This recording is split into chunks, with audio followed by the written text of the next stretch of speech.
Hola, soc la Jordina. Nosaltres som part d'un curs de Catalunya de periodisme. Ja portem 2 anys fent aquest curs. Hem entrevistat a gent famosa i ens agrada molt aquesta experiència. Estem encantats d'estar aquí a l'Ajuntament de Barcelona, representant els drets joves d'aquesta entitat. I ara et presento els meus companys que venen amb mi, que són la Montse i l'Òscar. L'entrevista anirà de la següent manera. Cada un de nosaltres li farem unes preguntes per saber la seva visió sobre nosaltres i també saber el que fa amb el càrrec que té. Molt bé. Com vulgueu. ¿Qué es lo que más te motiva de esta ciudad? D'aquesta ciutat en motiven moltes coses, perquè Barcelona és molt bonica, però el que més em motiva és la seva gent.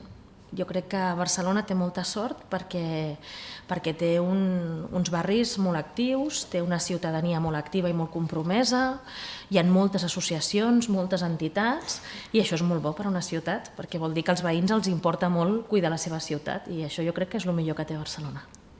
Quines dificultats ha trobat el seu càrrec alcaldessa? Doncs dificultats, unes quantes, la veritat. Perquè jo no venia de la política professional i de cop soc alcaldessa d'una ciutat tan important com Barcelona. També he trobat moltes ajudes, però també he trobat dificultats. Per exemple, que no tot depèn de la ciutat de Barcelona. La gent s'imagina, alcaldessa de la ciutat de Barcelona té molt de poder, no? I és veritat que es poden fer moltes coses, però hi ha moltes coses que no depenen de la ciutat, que depenen de la Generalitat, que depenen del govern d'Espanya, que depenen d'Europa, i aleshores és més complicat perquè has de posar d'acord amb molta gent diferent, i aleshores això fa que les coses vagin més lentes del que t'agradaria. I altres dificultats, per exemple, en clau més personal, el més difícil de tot és conciliar amb la meva vida personal, perquè sóc mare d'un nen petit de 5 anys, el Luca, i la veritat és que ser alcaldessa de la ciutat de Barcelona és molta feina cada dia i em deixa molt poquet temps per estar amb el meu fill, i això em sap greu. A veure si ho podem millorar. Què creu que hauria de fer per millorar el transport públic a la ciutat de Barcelona? Què hauria de fer, perdona? Què creu que hauria de fer per millorar el transport públic a la ciutat de Barcelona? Doncs és molt important, en general, el transport públic, perquè a més sabeu que tenim un problema de contaminació important a la ciutat de Barcelona, i la contaminació sobretot la provoquen els cotxes privats a motor, o sigui que necessitem que la gent faci servir més el transport públic i menys el cotxe.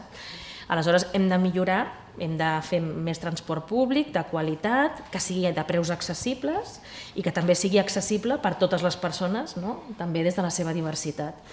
I en realitat el transport públic de Barcelona, la xarxa de metro, per exemple, és bastant accessible comparat amb altres ciutats d'altres països. La veritat és que, a més, gràcies als col·lectius de persones amb discapacitats que s'han mobilitzat molt també a Barcelona, doncs gràcies a això avui el metro de Barcelona és dels més accessibles. Em sembla que al voltant de gairebé el 90% de les parades de metro de la xarxa de metro són accessibles. Però hem de fer que totes ho siguin, totes, i seguir millorant en tot el que es pugui millorar, també a nivell d'informació, de comunicació, millorar al màxim possible el transport públic perquè sigui accessible absolutament per tothom.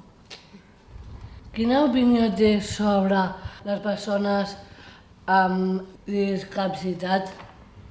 Doncs nosaltres parlem també de diversitat funcional, i del que parlem és que hi ha moltes persones amb moltes capacitats diferents, no? Tu tens unes capacitats, jo en tinc unes altres, som gent diversa i això és bo i fa que estiguem molt orgullosos de la nostra ciutat perquè ens agrada que siguem molt diversos, no? I que no siguem tots iguals. I aleshores el que hem de fer és que la ciutat s'adapti a la diversitat dels seus veïns i les seves veïnes i no al revés, que no siguin els veïns i les veïnes amb diversitat els que s'hagin d'adaptar a la ciutat, no? I aleshores per això ens hem d'esforçar tots i més nosaltres. Com ens podria ajudar a no tenir tantes barreres perquè nosaltres puguem fer la nostra vida, com tothom?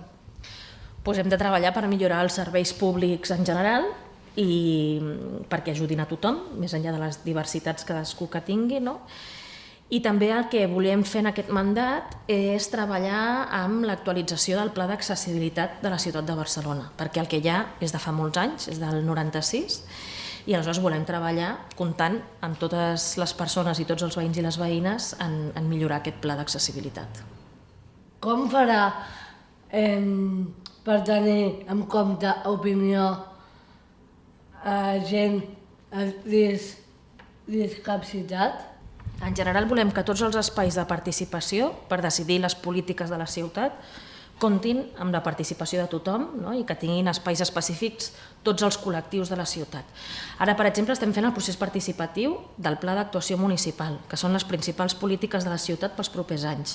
I hi ha una pàgina web que es diu decidim.barcelona, on també s'estan fent propostes des dels col·lectius amb discapacitats, amb diversitat funcional, però a part d'això, també específicament en el que és l'Institut Municipal de Persones amb Discapacitat, hem promogut que per primer cop hi hagi elecció directa i que totes les persones que tinguin algun tipus de diversitat que pugueu participar directament en l'elecció dels vostres representants a dins del Consell Rector de l'Institut Municipal. I això serà les properes eleccions que es faran al juliol i que hi hagi elecció directa per part d'aquells que després us han de representar. Doncs el lògic és que els pugueu votar i escollir vosaltres, no? Com li agradaria que fos la ciutat de Barcelona?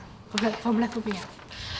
Doncs, home, ja m'agraden moltes coses de Barcelona, però m'agradaria que hi hagués menys desigualtat, que estigués millor repartida la riquesa, que no hi hagi gent molt rica i gent molt pobra. M'agradaria que estigués més repartit, és a dir, que m'agradaria que Barcelona sigui més justa, però també m'agradaria que Barcelona sigui més amable amb els seus veïns i les seves veïnes, amb tots, i tant amb els que hem nascut aquí, com els que venen de fora, com els que tenen diversitat funcional, que tothom se senti com a casa, no? I que tothom se senti benvingut a la nostra ciutat i que pugui fer el seu projecte de vida amb autonomia, amb respecte amb els altres, no? I amb solidaritat i amb el suport que necessiti.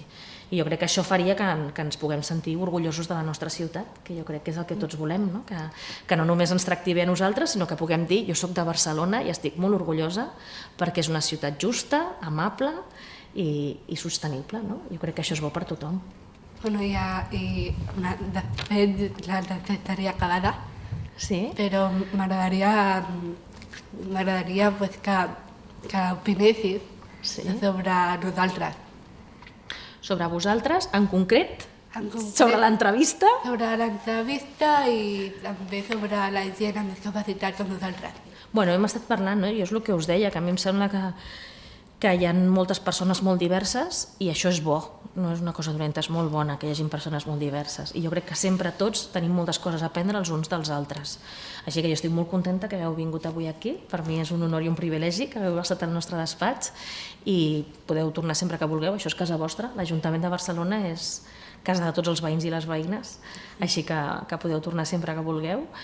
I també vosaltres em podeu donar la vostra opinió, no, encara que vosaltres em feu l'entrevista, però si voleu vosaltres també em podeu donar l'opinió sobre com veieu l'Ajuntament o com em veieu a mi d'alcaldessa, o si penseu que hauríem de fer alguna cosa més que no estem fent, doncs estarem encantats de que ens ho digueu. Jo tinc una altra pregunta. Sí? Jo he sentit que volíeu treure parades de bus de carrer Casp que volíeu treure i crear una parada. Per què voleu treure? Doncs mira, jo ara exactament del carrer Casp no ho sé. El que sí sé és que s'està actualitzant la xarxa d'autobusos i s'està canviant el sistema de la xarxa d'autobusos perquè sigui més fàcil moure's a Barcelona, precisament perquè sigui més accessible. S'està passant a una xarxa ortogonal. Abans hi havia moltes línies, no?, que anaven fent voltes per Barcelona i que era molt difícil aprendre's aquestes línies. Ara s'està passant a una xarxa ortogonal perquè hi hagi unes línies que siguin molt més rectes, d'amunt cap avall, d'avall cap amunt i d'un costat cap a l'altre. I això es diu xarxa ortogonal. I aleshores el que volem, ara estem a mitges, diguem-ne, d'implementar una nova xarxa d'autobusos perquè sigui molt més fàcil fer servir els autobusos. Gràcies per vindre Un plaer. i sento que jo per mi he estat molt agraïda. Que bé. Us heu trobat a gust aquí a l'Ajuntament? Sí. Molt bé, doncs torneu quan vulgueu. Gràcies. És tu fàcil. Ai, muchas gracias. Que bé.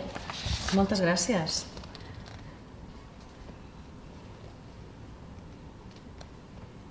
Qui l'ha fet, aquest manifest? Qui l'ha escrit? Entre tots els joves de Catalunya Molt bé. pues, hem fet aquest manifest Sí? pel Dia de la Discapacitat i penso que, bueno, que t'agradaria. Molt. M'agrada molt.